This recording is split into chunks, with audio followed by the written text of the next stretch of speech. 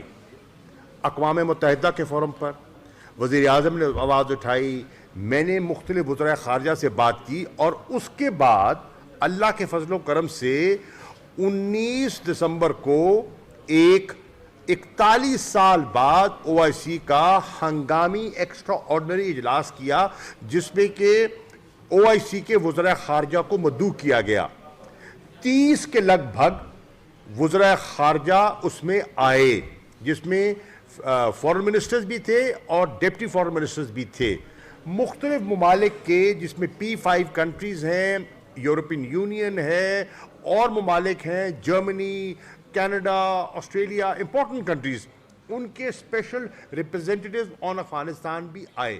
مقصد کیا تھا کہ افغان عوام کو, بچیوں کو, خواتین کو محفوظ کیا جائے. ان کی جو اس وقت جو غلت کے اپنا جو غذا کی جو مشکلات ہیں ان کو دور کیا جائے, اور سردی کے عالم میں ان کو پروٹیکٹ کیا جائے. اللہ کے فضل و کرم سے ہم ایک special OIC Islamic development bank کے تحت ایک ٹرسٹ بنانے میں کامیاب ہو گئے. اللہ کے فضل و کرم سے ہم ایک special envoy of the OIC dedicated to Afghanistan اس کو نامزد کرنے میں کامیاب ہو گئے. اللہ کے فضل و کرم سے ہم انٹرنیشنل کمیونٹی کی توجہ جو کہ نہیں تھی اس کو مبذول کرانے میں کامیاب ہو گئے. اور اللہ کے فضل و کرم سے ہمارے اس اجلاس کے بعد سلامتی کونسل کا ایک اجلاس ہوا, جس میں ایک متفقہ قرارداد جو امریکہ نے موو کی, سب نے تائید کی, اس کو پاس کروانے میں کامیابی ہوئی. اور اس میں کیا ہے کہ جو سینکشنز کی قدغن لگی ہوئی تھی ہیومینیٹیرین اسسٹنس کے لیے, اس میں نرمی کا اعلان کیا گیا, اور اب وہاں جو چیزیں ہیں وہ پہنچنی شروع ہو جائیں گی. پاکستان نے جو اناؤنس کیا تھا اس کی پہلی کھیپ وہاں پہنچ چکی ہے. اب سوال کا دوسرا حصہ, آپ نے بارڈر سے بات کی ہے. دیکھیے, جو بارڈر کو فینس کیا جا رہا ہے افغانستان کے پاکستان کے بارڈر کو, اس پہ تقریباً 94-95% کام مکمل ہو چکا ہے. 2017 سے شروع ہوا اور اب جو 95% کام ہو چکا ہے. مشکلات آئی ہیں, رکاوٹیں آئی ہیں, شہادتیں بھی ہوئی ہیں, لیکن ہم نے یہ کام کیا ہے دونوں ملکوں کے مفاد میں, تاکہ تجارت ریگولیٹ ہو سکے, تاکہ جو ایسی عناصر ہیں جو ہماری سرزمین یا افغان سرزمین ہمارے خلاف استعمال کریں ان کو موقع نہ مل سکے, اور آمد و رفت میں ایک ریگولیشن ہو, ویزا کے ذریعے لوگ آئیں, اور ہم اس کو اس طرف آگے بڑھ رہے ہیں. ٹریڈ میں سہولت آئے. کچھ ایسے واقعات ہوئے جو ہم نے افغان اتھارٹیز سے ٹیک اپ کیے ہیں, ہماری بات چیت چل رہی ہے, ان کا ایک بڑا مثبت جواب بھی آ چکا ہے, اور مجھے امید ہے کہ انشاءاللہ ہم سفارتی ذرائع کے ذریعے, گفت و شنید کے ذریعے اس مسئلے کو حل کر لیں گے. مت بھولیے کہ سپوائلرز موجود ہیں, وہ نہیں چاہتے کہ پاکستان اور افغانستان کے تعلقات جو اس وقت مثالی ہیں وہ آگے بڑھتے چلے جائیں. وہ رخنہ اندازی ڈالتے ہیں، ڈالتے رہیں گے، لیکن انشاءاللہ ان کے عزائم کو ہم خاک پہ ملائیں گے.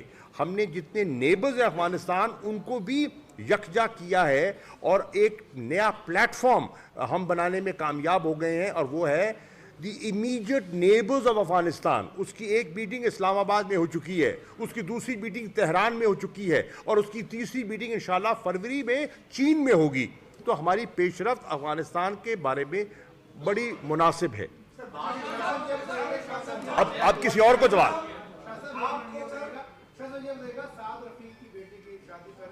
جہانگیر ترین نے کہا ہے کہ جہاز کا رخ نون لیگ کی طرف بھی ہو سکتا ہے، ان کی دوستی ہے سیاسی جہاز کا.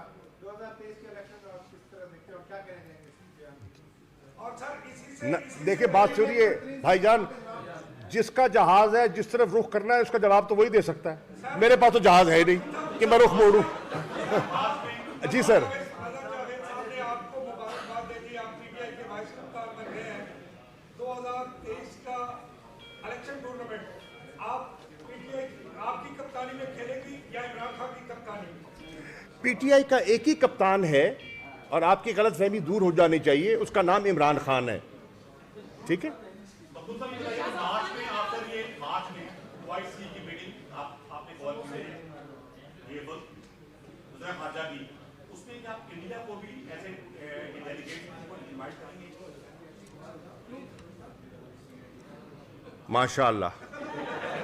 اس سوال کا جواب میں کہوں گا ماشاءاللہ. جو مقبوضہ کشمیر میں جو کچھ وہ کر رہے ہیں، جو ظلم برپا کر رہے ہیں، کیا آپ چاہیں گے ان کو انوائٹ کرنا؟ سوچئے نا. جو پاکستان کو اندر یہاں انسرجنسی کو ہوا دینا چاہتے ہیں، جو بلوچستان کے اندر جو کیفیت ان نے پیدا کرنے کی کوشش کی ہے آپ کے سامنے ہے، تو آپ ذرا سوچ لیجئے. ہاں 27 تاریخ بھی ہے، بلاول نے تحریک چلانے کا اعلان کیا ہے. کیا سمجھتے ہیں کہ ایسے موقع پہ جب ایک سال باقی ہے ایسی تحریکیں سامنے آئیں گی، تک کس طرح سامنے آئیں گی؟ دیکھیے مظہر بھائی، پہلی بات تو یہ ہے کہ پاکستان میں ایک اچھی روایت جنم لے رہی ہے، اور وہ کیا ہے؟ وہ روایت یہ ہے کہ ایک سول حکومت سے دوسری سول حکومت کو پرامن انتقال اقتدار بذریعہ الیکشن. 2008 میں ایک حکومت منتخب ہوئی، اس نے 5 سال پورے کیے پیپلز پارٹی کی حکومت نے، اور پھر الیکشن ہوا.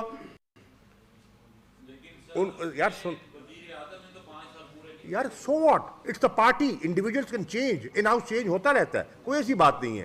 ہوا وہ ان کی اپنی پارٹی کا فیصلہ تھا. اگر کوئی نااہل ہو گیا تو اس پہ کیا کرتی پارٹی؟ پارٹی نے کسی اور کو نامزد کر دیا.